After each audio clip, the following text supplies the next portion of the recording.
वाराणसी दौरे पर पहुंचे भारतीय जनता पार्टी गुजरात के सहकारिता प्रकोष्ठ के डायरेक्टर धीरज सिंह से उनके आवास पर हुई खास बातचीत। आपको बता दें, जिस तरह से गुजरात में बीजेपी सरकार पूर्ण बहुमत से सरकार बनाई है, उसी तरह वाराणसी में भी नगर निगम के चुनाव में अच्छा प्रदर्शन करेंगे। धीरज सिंह ने बताया कि अभी 2 दिन बाद लखनऊ में पार्टी के वरिष्ठ नेताओं के साथ मीटिंग होगी, जिसमें आगामी नगर निगम चुनाव को लेकर रणनीति तैयार होगी। और अगर पार्टी ने नगर निगम चुनाव में कैंपेन के लिए निर्देशित करती है तो मैं वाराणसी नगर निगम चुनाव को डोर टू डोर कैंपेन कर पार्टी के समर्थन में मतदाताओं से अपील करेंगे कि वह देश के विकास के लिए भाजपा प्रत्याशी को अपना अमूल्य मत देकर विजयी बनावे। विपिन सिंह, ग्राम प्रधान भीतरी केराकर जौनपुर, ब्लॉक उपाध्यक्ष प्रधान संघ केराकर।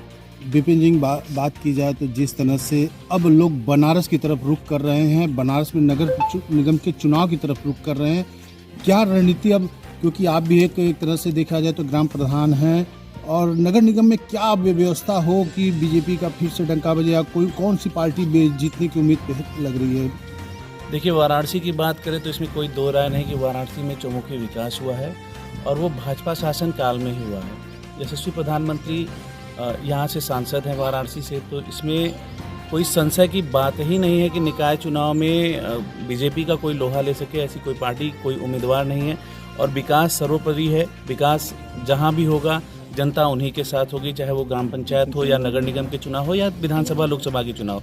आज की जनता चालाक है, वो अपने हितों को समझती है और जाहिर सी बात है कि वाराणसी के लोग भारतीय जनता पार्टी के साथ पूरी तरह से जा रहे हैं। लेकिन कहीं न कहीं कल मैनीपुर में जनसभा में डिम्पल यादव ने बोला है कि मुलायम सिंह को सत्ती श्रद्धांजलि क्या नाम है बनारस में भी मिलेगी। देखिए, मैनपुरी की बात अलग है। वहाँ पर जब डिम्पल यादव जीती तो वो सहानुभूति और सिंपैथी की लहर थी। वैसे भी यादव बाहुल्य क्षेत्र है, तो एक तो सद्य मुलायम जी का वो सीट था और जाहिर सी बात है, आप जब कभी भी देखे होंगे, ये चाहे जिस स्थिति में हो, जब बड़े नेता दिवंगत होते हैं तो उनकी सीट पे उनके ही पार्टी के प्रत्याशी को बड़ी जीत देती है, क्योंकि जनता की एक सिंपैथी उनके साथ जुड़ी रहती है। और वाराणसी जो सीट है, यहाँ पर बहुत अलग चीज़ें हैं, यहाँ पर बहुत अलग व्यवस्था है, क्योंकि यहाँ से मैं पहले भी बता चुका हूँ कि माननीय प्रधानमंत्री जी यशस्वी सांसद हैं यहाँ पे। तो वाराणसी में किसी पार्टी के अंदर इतनी क्षमता नहीं है जो निकाय चुनाव में उनसे लोहा ले सके। लेकिन बात की जाए तो मैनीपुर के सीट पर बीजेपी के नेताओं ने कहा था कि 55 साल का रिकॉर्ड टूटेगा।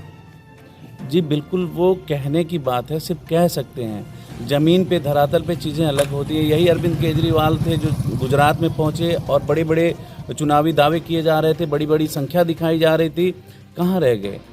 ठीक उसी प्रकार से जो ये चीज़ें कह रहे हैं वो धरातल पे बिल्कुल उस तरीके की बात नहीं है।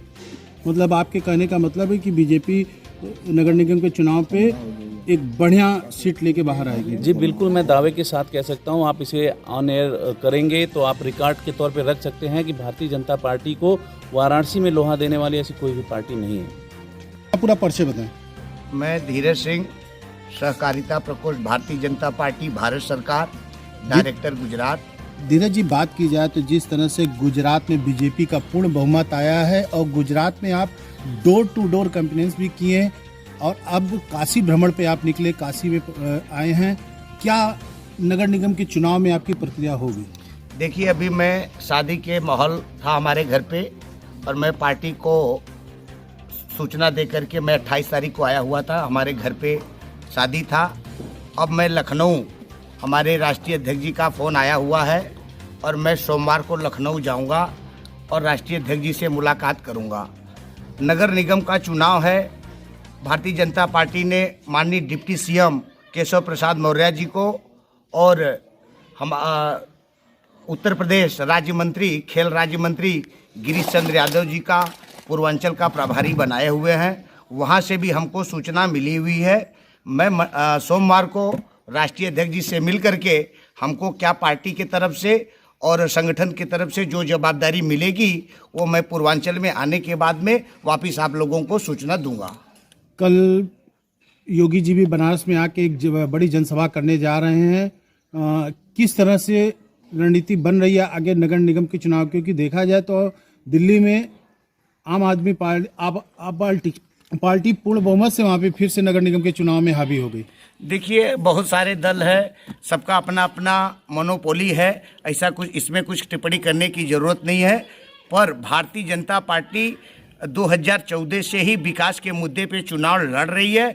अगर हमारा पार्टी का कार्य, भारतीय जनता पार्टी का संगठन का कार्य अगर प्रदेश की जनता को, नगर निगम पूर्वांचल की जनता को अगर सही लगेगा तो निश्चय भारतीय जनता पार्टी की सरकार बनेगी।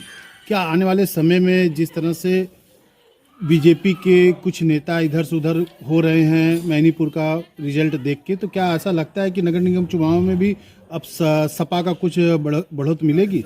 देखिए, ये अभी हम तो इस पर कुछ कह नहीं सकते क्योंकि अभी हमने नगर निगम चुनाव में कोई भी वार्ड का दौरा किया नहीं हूँ। वैसे भारतीय जनता पार्टी का जहाँ तक हमारा और हमारे संगठन का मानना है कि हम नगर निगम के चुनाव में भी बहुत ज़बरदस्त उछाल मारेंगे, ऐसा हमारा कहना है।